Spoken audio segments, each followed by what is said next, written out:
See, there's a lie that you'll be told throughout your life that will go along the lines of this. We have to save the planet. There's no bigger lie than we have to save the planet. We don't have to save the planet. We have to save us, the human race. The planet does not give a fuck about us, and it will be happy when we're gone. We are in the planet's way. Have you ever seen one of those documentaries where they go, this is what New York will look like 1 year after the human race dies, and it's all covered in vines and shit? The planet wants us gone. As soon as we're gone, the planet will go, I'm going to do dinosaurs again, right?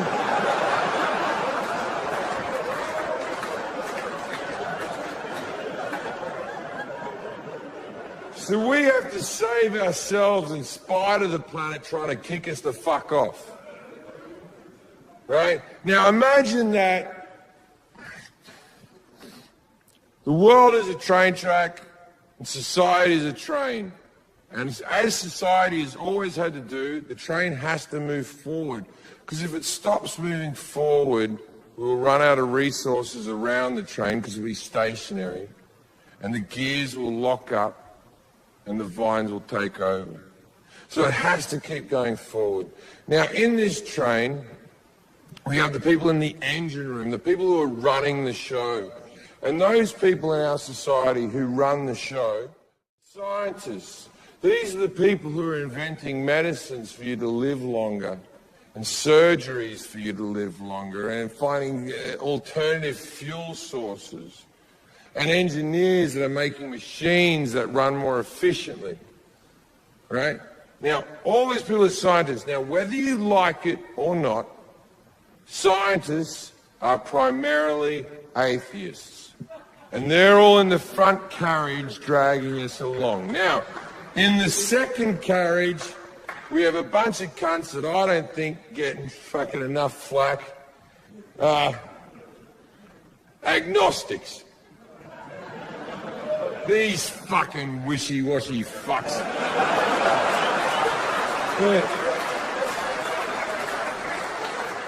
They're all standing around the second carriage going, who knows?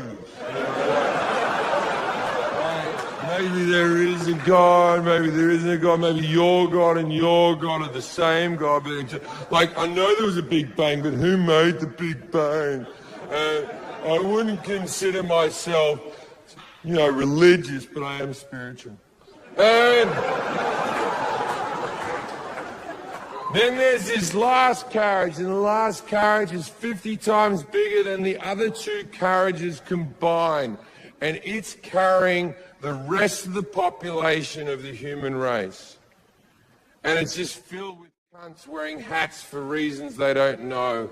And growing beards because they think they have to. And some of the women are covering their faces and cowering. Everyone's dancing around going, man on a cloud, man on a cloud. And there are so many of these cunts that the train is hardly fucking moving. And the people in the engine room are like this. If I just pull this peg here.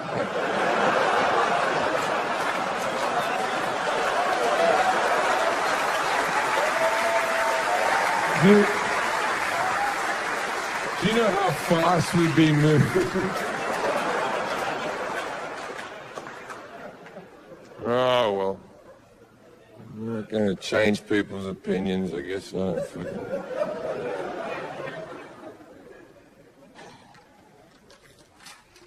Now,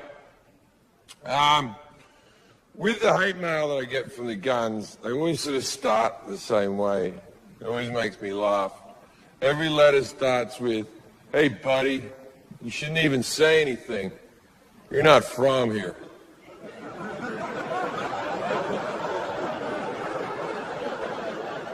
That's the weakest argument ever. Okay, as Americans, from now on, don't use that argument, all right? Because you're Americans, and it's not like historically you've kept your opinions to yourself. It's not like I've ever been to a party in the UK and there's an American guy there and I've heard this sentence. Geez, he's a quiet chap. You're the loudest people on earth. So. And then they always say this, and this fucking spins me out. Well, I don't expect an Australian to understand freedom.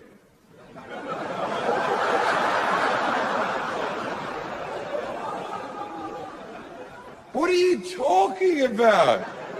You constantly say freedom all the time, like we're so free, we fight for freedom, freedom, freedom. Come to the Freedom Lounge at the airport. Like, fucking what?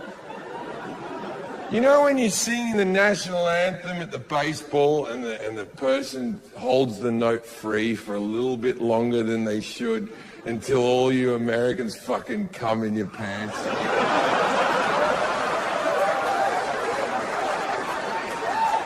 For the land of the free.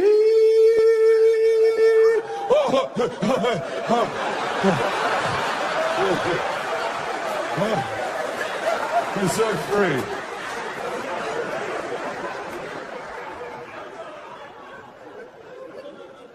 Freedom this, freedom that, free, free, free. Now, I hate to break it to you because I don't think many of you know this. There are 92 free countries on the planet. Democratic free countries. You are one of them.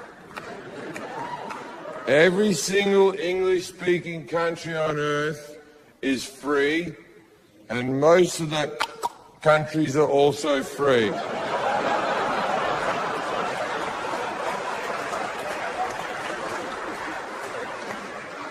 Now, you're very free. Don't get upset. And I love America, I truly do. I live here and I love it. I have nothing against it. And none of the things I'm about to mention affect you, affect me in any way, right? You may not be the freest place on earth.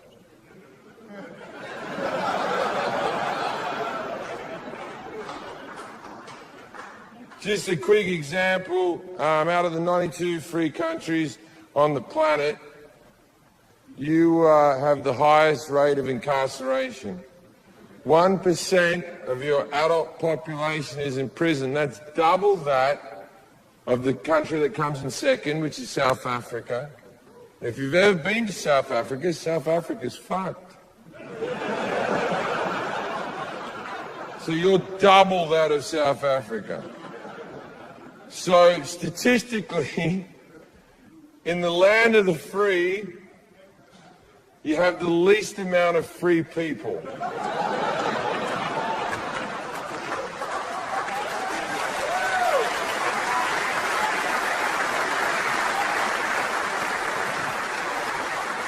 Now, this is a super simple one, super simple argument.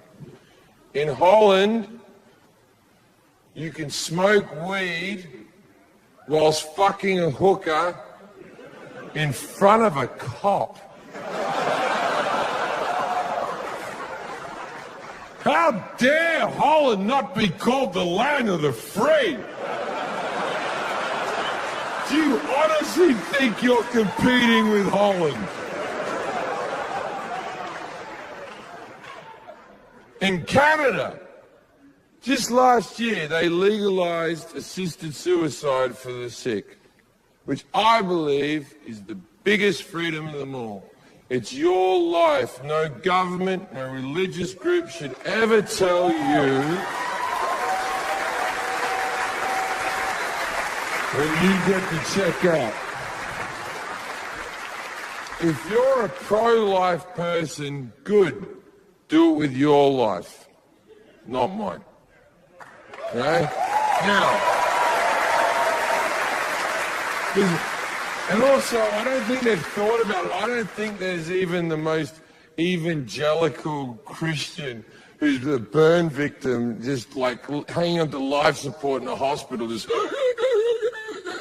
I feel so free.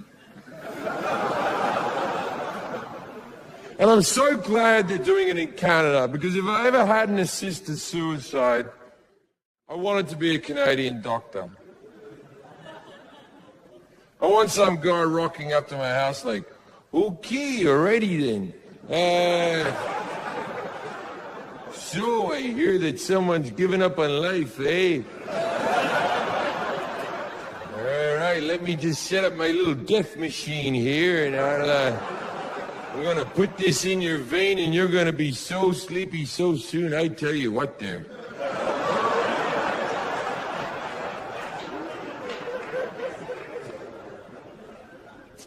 In Australia, maybe 20 years ago, they legalized prostitution.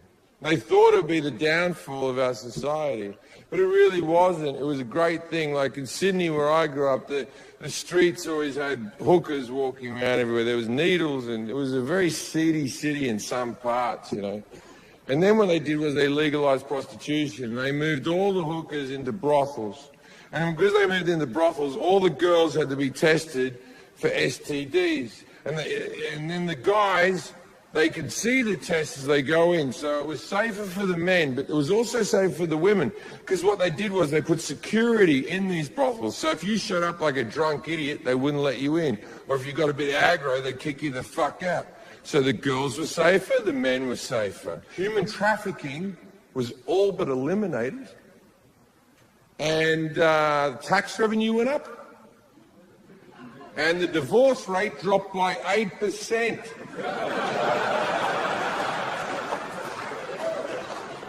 There is no downside to legalized prostitution. Now, in America, prostitution is illegal unless you film it. How is that possible? How the fuck is that possible?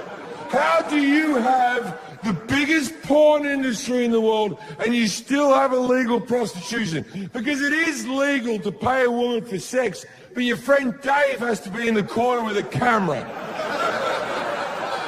And Dave has to film it. And Dave has to promise to put it on the internet, because if Dave doesn't put it on the internet, then a crime is being committed.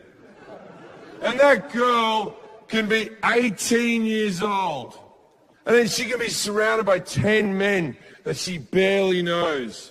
And they can all jack off onto her face until she's glazed with cum. And no crime has been committed. But in America, and only